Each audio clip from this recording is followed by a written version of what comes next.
Biscuit වේදිකාවට දැන් පැමිණි සීග්‍රගාමී රසේ Munchee potato cracker. Biscuit වේදිකාවට දැන් පැමිණි සීග්‍රගාමී රසේ Munchee potato cracker.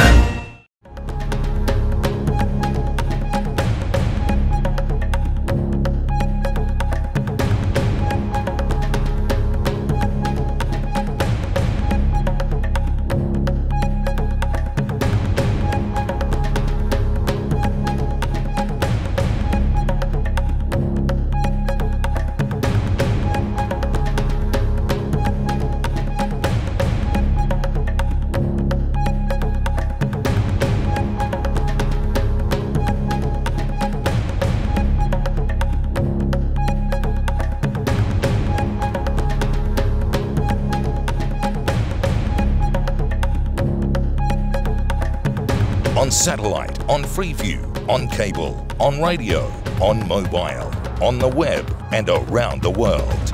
This is First at 9 on Other Derana 24/7.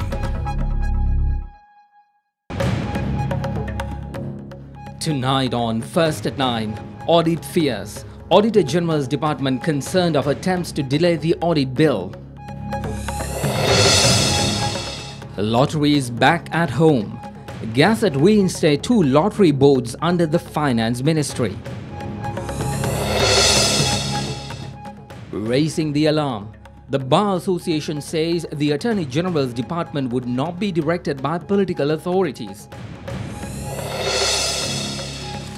Sad affairs. New Foreign Minister not satisfied with the circumstances of his appointment. And in international headlines, Spain engulfs a string of terrorist attacks, leaves Spain in tatters.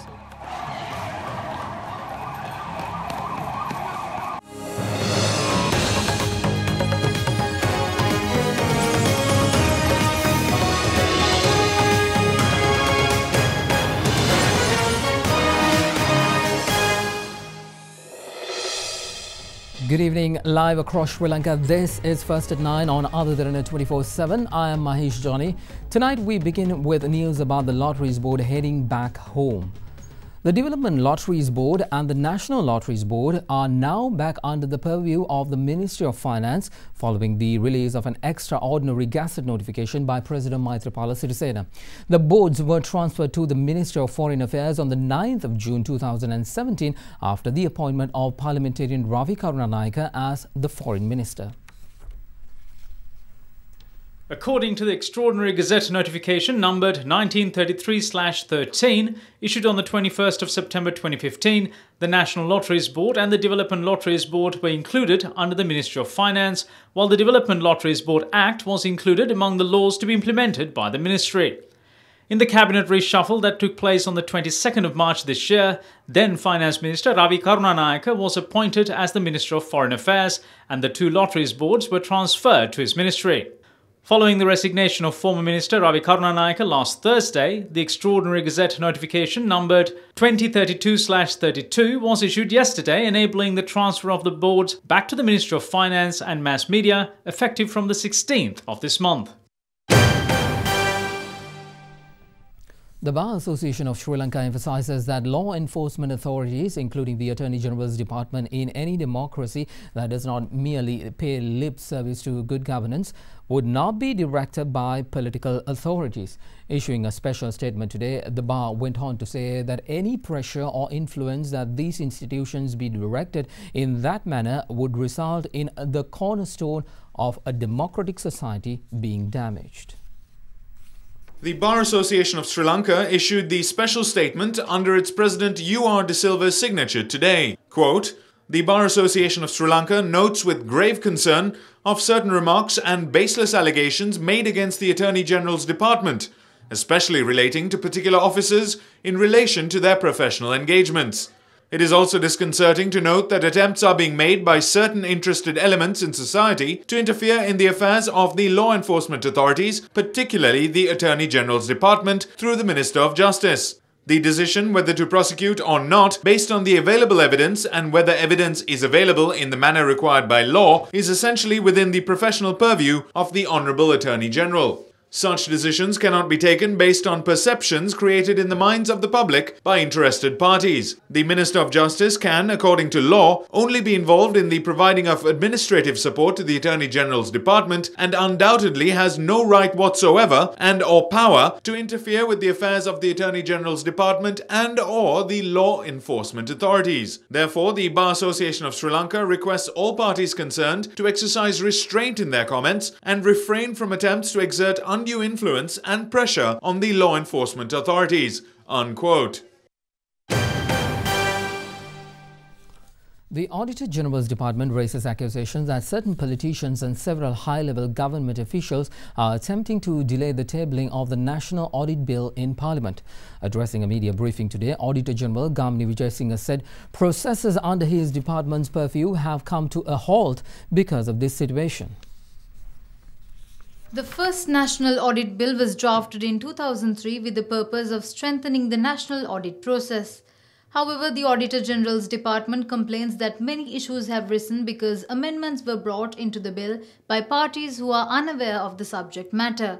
The Auditor General said that as a way to resolve these issues, the current government created the environment through the 19th Amendment to pass a properly drafted National Audit Bill. However, the department went on to say that even in such a backdrop, tabling the bill in Parliament has been delayed because of unreasonable fear and misconceptions related to it. What surcharge power refers to is the process of recovering losses in the event that the government incurs a loss due to a decision taken by state officials. We don't understand why this is being criticized. There's a misconception that the Auditor General will receive powers similar to judicial powers. There's no such thing mentioned in this bill. There were many fraudulent monetary activities in the past, and the Chief Financial Officer's name was also mentioned in each one of these incidents. That is why a decision has been taken to give this responsibility to someone suitable. If the department was functioning as before, then things would have been all right. But because of the 19th Amendment, all processes are halted.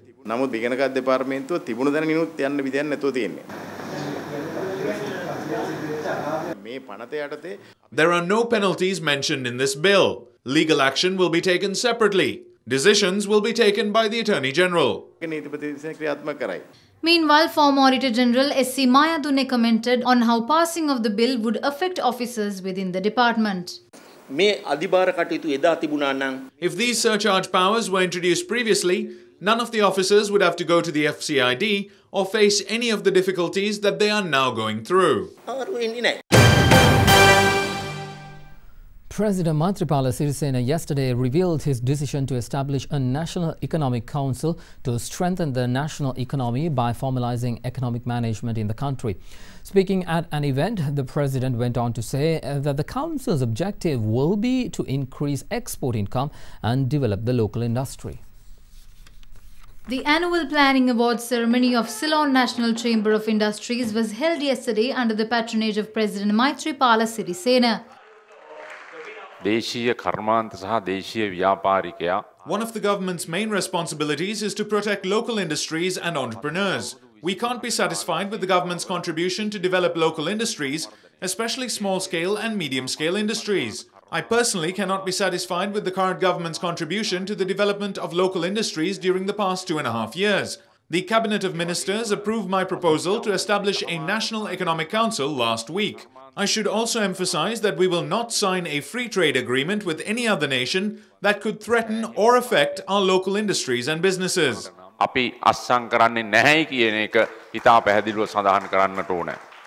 Meanwhile, Vice Admiral Travis Sinnaya was appointed as the 21st Commander of the Sri Lanka Navy by President Maithripala Sirisena. He received his letter of appointment at the President's official residence today. Also in other local stories, Prime Minister Ranil Wickremesinghe says a loss of 190 billion rupees was incurred to the country by the recent floods and landslides. Despite such, he said, the government was able to allocate 60 billion rupees towards making up the deficit via provisions in the 2017 budget. With over 40 billion rupees still required, he highlighted managing the debt component of the government to be an enabling factor behind the 60 billion rupee allocation. The Premier made these remarks addressing addressing a progress review meeting of the relief services in the flood-affected areas in Mathura. Prime Minister Ranil Wickremesinghe joined a progress review meeting of relief services in the flood-affected areas in Mathura today, while school stationery and land permits were distributed in Morawaka. We were able to find this 60 billion rupees because we were able to control the debt component. When we took over the government in 2015, we didn't have money to pay the interest of debt. We will not allow the next generation to pay this debt. In the meantime, the Encounter Ranil exhibition, which focuses on the milestones of Prime Minister Ranil Wickremesinghe's political career spanning across years, was held for the second day at the BMICH in Colombo today. The exhibition will be open for public until the 20th of August from 10 in the morning until 8 in the evening. Now he is talking about the new constitution. He says the place given to Buddhism will not be changed by any means. He also says equal place should be given to other religions as well. Only a leader who is proud of his own religion, race and language can comprehend another religion, race and language. Now I speak in Sinhala to understand the issues of Sinhala and Tamil people. I learned this from Prime Minister Ranil Wickremesinghe. He paid special attention to industries as well. He realized everyone can't engage in the public sphere. Therefore, he had a great plan to create jobs in the country. The decision was taken thinking ahead.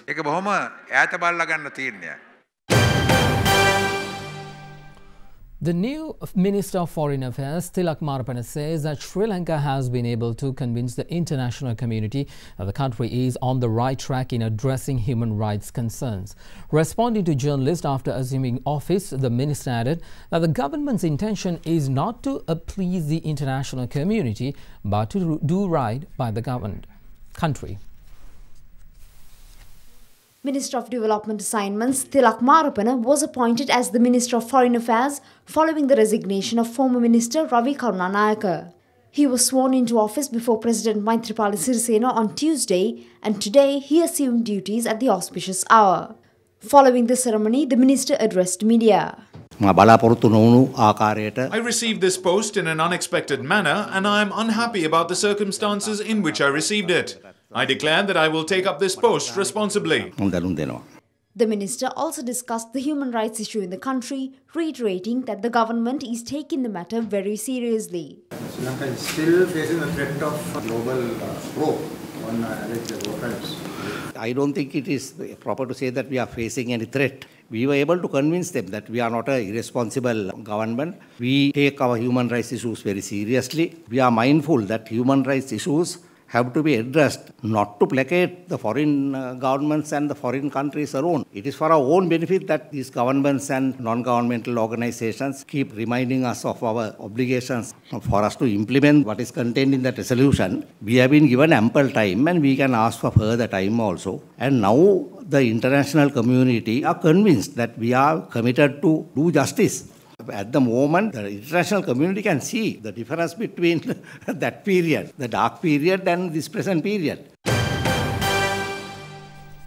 Also in local stories, a protest was organized by the joint opposition against the conduct of the national government over the past 2 years. The protest was held at the Lipton roundabout in Colombo today.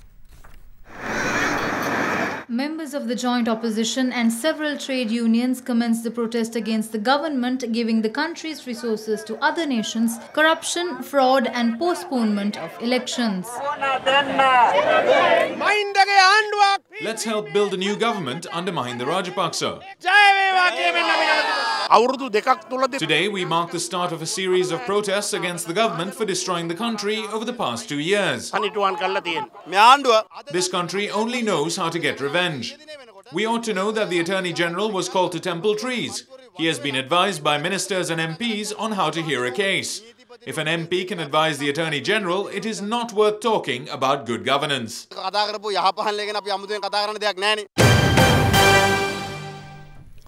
An officer of the State Intelligence Bureau was detained by airport customs today while attempting to smuggle gold jewellery out of the Bandaranaike International Airport.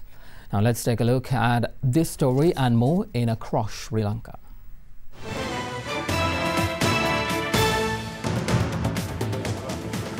An officer of the State Intelligence Bureau was detained by Airport Customs at the Bandaranaike International Airport today while attempting to smuggle gold jewellery worth over 9 million rupees out of the airport. The suspect had concealed the jewellery weighing 2 kilograms in his knee guard. The gold jewellery in question was brought by a passenger who arrived from Singapore last night and is currently missing. The convener of the Medical Faculty Students' Action Committee, Ryan Jalat, was remanded today following his surrender to court via legal counsel. The court had issued a warrant for his arrest in consideration of his part in an incident last month where a group of students forcefully entered the Ministry of Health and caused property damage. Ryan Jalat was remanded till the 23rd of this month. Drought continues to affect various parts of the country despite showers in districts of Colombo, Gampaha and Matara. As per the Disaster Management Centre, 1.2 million individuals belonging to over 360,000 families across 20 districts have been affected. Unable to bear the extreme weather conditions, many residents in the area of Pothuwil have decided to relocate from their hometowns.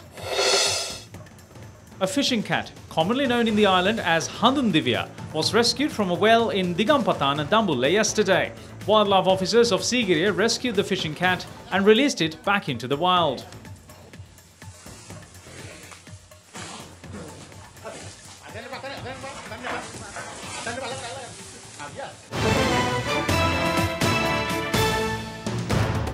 Business news is on the other side of this break. Stay with us.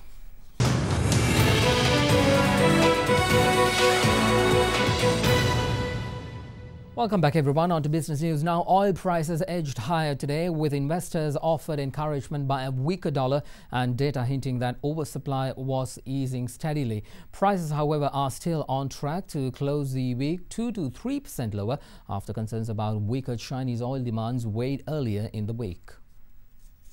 Benchmark Brent crude futures were up 7 cents at $51.10 a barrel today, but still 2% down for the week. US WTI crude futures were up 16 cents at $47.25 a barrel, though they are set to end the week more than 3% lower. Analysts said a weaker dollar was bullish for oil prices as equity markets piled pressure on the greenback, and signs of supply tightness have begun appearing in the US, which is the world's biggest oil consumer. Let's take you to the stock market now. Colombo equities rose on bargain hunting today following 5 consecutive sessions of falls. The all-share price index rose 0.44% to 6,436 but shed 0.8% for the week, having hit its lowest level since April yesterday. The index shed 3.9% since the 27th of July and slid in 14 out of 15 sessions due to a string of disappointing June quarter corporate results and speculation that the new tax reforms bill will impose a tax on trading stocks. Turnover was 622 million rupees, less than this year's daily average of 870 million rupees. Now for a detailed picture of how the markets performed during the week, here is Upul Athapathu from NDB Securities with our weekly review. This week, ASPI lost 0.9%, hitting a 4-month low. S&P SL20 also lost 0.5%. The average daily turnover was up from last week to 655 million rupees. Banks, finance and insurance sector recorded the highest sector turnover, while the second highest was seen in the diversified sector. The continuous weekly net foreign inflows since the last week of January 2017 continued this week as well. Foreign inflow of 981 million rupees was recorded for the week. This resulted in a total year-to-date net foreign inflow of 26.9 billion rupees.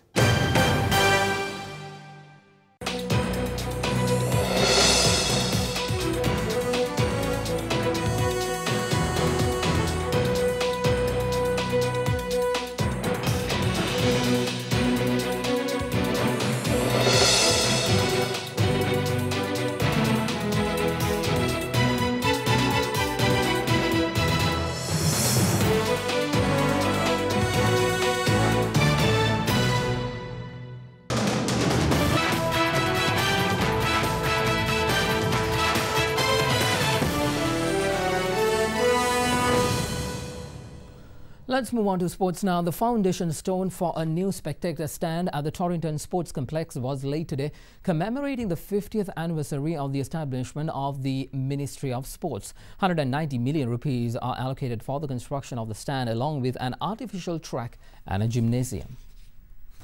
At the ceremony for the laying of the foundation stone of the stand at the Torrington Sports Complex, Minister of Sports Dayasirija Sekara also said that plans are underway to establish the first biomechanics facility in Sri Lanka. We are hoping to build a big gymnasium in this sports complex. The President of Sri Lanka Cricket assured us that if the cost of the required equipment for the gymnasium comes to less than 10 million rupees, he will provide the funds. We have also taken measures to develop the Diagama Stadium into an internationally rated academy. We had many issues with the track at Sugathadasa Stadium. We are hoping to hand over its tender next week, and a cabinet paper has been prepared in this regard. This new sports complex, which contains a hostel and a medical centre, will not only support international athletes, but also local athletes coming from rural areas. A bit of cricket now. The first day of floodlit Test cricket in England ended in resounding success for the hosts as they put on a dominant batting performances against the West Indies to rack up 348 for the loss of just 3 wickets. Despite the new faces in the English side struggling, experience came to fore as both Joe Root and Alistair Cook scored centuries. Mark Stoneman received his first cap in the morning and became Alistair Cook's 12th opening partner since Andrew Strauss's retirement in 2012, but he didn't last past the second over. Tom Westley looked composed but only stayed at the crease for 18 deliveries, but his dismissal brought in the dangerous Joe Root. With Cook playing the holding role, Root became aggressor as the past and current captains shared a 248-run stand. Root eventually fell for 136, but Cook went on to hit 150 just before stumps, with England firmly in the driver's seat at 348 for 3 in their first home day-night test.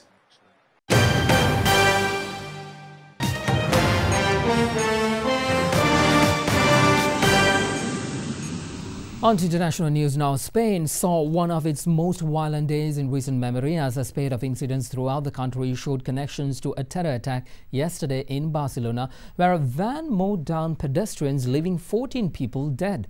Police said that 2 suspects have been arrested in connection with the attack. However, the driver of the van fled and is still at large. Tribute for the victims and international condemnation of the attacks poured in from many countries, including Sri Lanka, with President Maithripala Sirisena writing to King Felipe VI of Spain, conveying his condolences to the victims and condemning the attacks in the strongest terms. 14 people were killed and over 100 people were injured when a van ploughed into crowds of tourists in the Las Ramblas Avenue in Barcelona. Local authorities say victims of the Barcelona attack were from at least 24 different countries across the world. So-called Islamic State claimed its soldiers carried out the attack. Meanwhile, a second van attack took place in the coastal town of Cambrils to the southwest of Barcelona, injuring 6 civilians and a police officer. Police said 5 suspected terrorists said to be carrying explosive belts were shot dead in the confrontation after the van was halted by police. Authorities are now linking the attacks in Barcelona and Cambrils with an explosion at a house on Wednesday evening in the town of Alcanar that left 1 person dead. Let's take you to the United States now. U.S. President Donald Trump denounced the removal of monuments to the pro-slavery Civil War Confederacy, echoing white nationalists and drawing stinging rebukes from fellow Republicans in a controversy that has inflamed racial tensions. The statues in question depicts leaders of the pro-slavery Confederacy during the U.S. Civil War, including Robert E. Lee and Stonewall Jackson. Taking to Twitter, US President Donald Trump alleged that US history was being ripped apart by the removal of, quote, beautiful statues and monuments, unquote. Trump's comments come in the midst of mass outrage over his defense of the organizers of a white supremacist rally last week. Critics say monuments to the Confederacy are racially offensive, but supporters say they're important symbols preserving Southern heritage, and some of the monuments have become rallying points for white nationalists. Shanella Fernando is at the weather center with tomorrow's weather.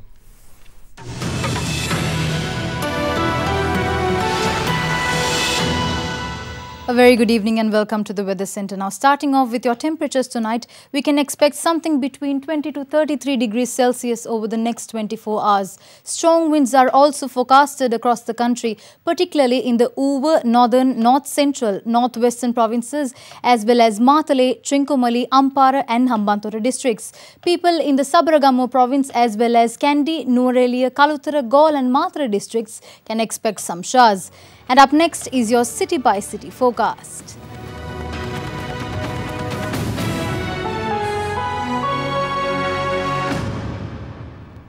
Well, today is Friday, and that means before we end, it's time to bring you the good story of the week. Tonight's story comes to us from the US state of Texas. A doting dad opened an amusement park for his 23-year-old daughter with special needs after realizing that other theme parks in the area just didn't suit her. Gordon Hartman made a $1 million gamble in building what he describes as the world's first ultra-accessible theme park in 2007. The park is named Morgan's Wonderland after his daughter, who has a severe cognitive and physical delay as well as autism, giving her the mind of a 5-year-old. The park has received visitors with and without special needs from 67 countries. Hartman stresses that it's not just a special needs park, but a park of inclusion. His love for his daughter brought smiles to the faces of children with special needs. And that is a part of your world tonight right here on Derana 24/7. Katharina Chang will return tomorrow on First at 9. Be sure to join her then. I'm Mahesh Johnny. Thank you for joining us. Good night.